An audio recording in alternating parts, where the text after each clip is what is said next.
தோற்கவே கூடாது. யார் உன்னை அவமானப்படுத்துகிறார்களோ அவர்கள் தலை தாழ்கின்ற அளவிற்கு நீ உயர்ந்து நிற்க வேண்டும். விசுவாசத்தனமா வேலை செய். தேவதையாக எல்லாவற்றையும் அனுபவிக்கலாம். ஏதேனும் அவமானம் உங்களுக்கு நேர்ந்தால் அங்க நீங்க அதை லேடரா மாத்துங்க.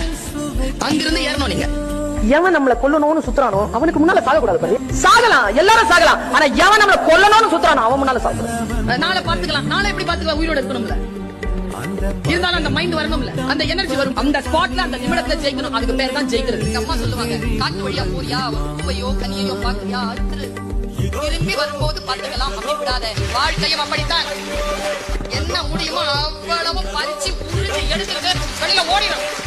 நாலேஜ் அப்படி வாங்கிட்டு போய்கிட்டே. எத்தனை பேர் தோல்வி அடைந்திருக்கிறீர்கள் நாளை என்று தள்ளி போட்டுட்டு?